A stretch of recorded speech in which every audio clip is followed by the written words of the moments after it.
Twinkle Toes and Jericho against the Cucamonga Kids and their fight over their friendship or lack thereof in Jericho's case. And I mean, again here, Twinkle Toes will cooperate with their cheerleading routines. Jericho obviously is not going to do a lot of that stuff, but he got more aggressive with them because he's not their friend. And Kenny tried to get in them like, oh no, give Maddie a break or whatever. And the Buckaroos are healing now. And I bet that FTR could have gotten a match out of Jericho and Harpo there. I'd like to see that. Just see what might happen.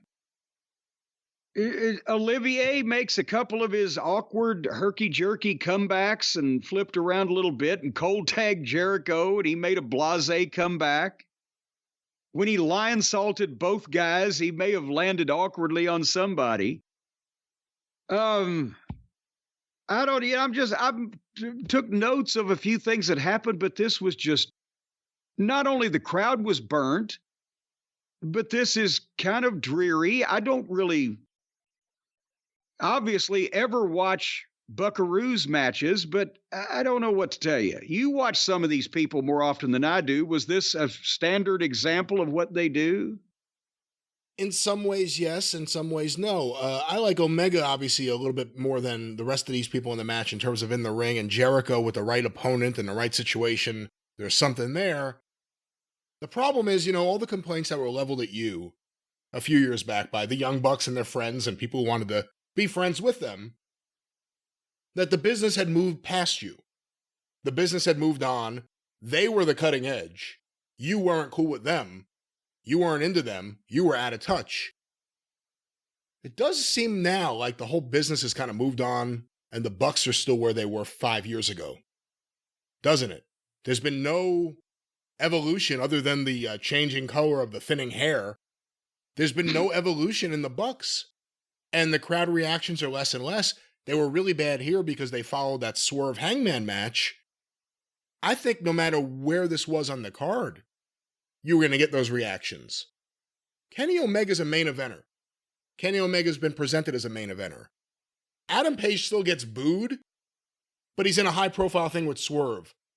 They could do anything with the Bucks right now. No one's going to care. The only thing they have to do is play on the fact that people think that they're douchebags because they are, but I don't even think they could successfully do that. They're teasing the whole heel turn now, and they're getting frustrated like Jericho and WCW. Well, teasing a heel turn. They're throwing childish tantrums at ringside and fucking kicking people in the balls. I think they've more than teased it, but you're right, because people don't want to see them act like insufferable douchebags because they've come to realize that they really are insufferable douchebags. Yeah, and it doesn't work if the fans aren't with you at all.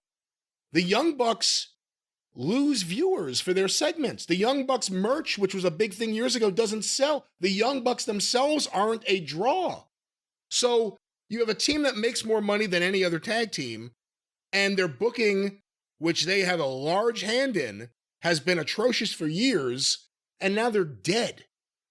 They got the fans into this by the end of the match because those are AEW fans and they're going to pop for the finishes and everything building up to the finish. But the Young Bucks right now are dead. And there's very little that could be done with them at the moment to really change that. Because the only thing they could do is lean into the whole thing with, we're a problem backstage. We have a camp, we have a group, and we are in our locker room causing drama. But all it's going to do is remind people of CM Punk. And that's the last thing you need right now in that company, right? It's the only thing everyone's going to right away think about CM Punk. That follows them. That follows them and Hangman Page into every match. Not Omega, but the Young Bucks and Adam Page. They've never been the same in those fans' eyes, and I think maybe even in their own heads since the CM Punk incident. Well, that's because I think that everybody, even I, will admit, and everybody realizes that Kenny would never actually intentionally get in a real fight. So he kind of didn't get any of that on him. He was a victim of circumstance. But I wrote on this match just a couple more notes. Dragging and a mess at the same time. Nick kicked Jericho in the balls and went to kick Kenny in the balls, but Kenny saw him, so Matt kicked Kenny in the balls. That's what I'm saying. Everybody was multiple times kicked in the balls. And apparently we haven't heard that anybody's had to go to the hospital for goddamn testicle drainage. If you're in the back and you have these spots in your head planned out and you've already talked to your opponent, you're going to do these testicle spots, but you see other matches doing it earlier in the show, do you automatically change what you're going to do? Well, yeah, if you're paying attention, but I guess they don't care. 'Cause, well, if we do it, it's different. And they will still do dives like baby faces. Pretty dive, but then they'll kick people in the balls to be heels. And then Jericho ball shotted one of the Buckaroos and tagged Kenny. And then Kenny milked turning on Jericho for some reason, like there was no reason for him to do that. They had one miscommunication earlier in the fucking match, and then he beat up the Bucks, and I wrote, this won't end, more false finishes, and then Kenny hit Maddie with the one-winged fairy, 1, 2, 3. And the Bucks roll out and they pitch a tantrum and they throw things at ringside, whatever it was that they were strong enough to pick up. And they're petulant children, but we already know that. It's not necessarily a good persona to present a wrestler having on television, whether he's a babyface or a heel, but we know that's what they are in real life. It's going to be very interesting, and I apologize for the noise in the back. It's going to be very interesting because, like I said, the Young Bucks are not what they were a few years ago. The fans aren't where they were a few years ago, and they're going to try to do something here, and it may not take. It'll be interesting.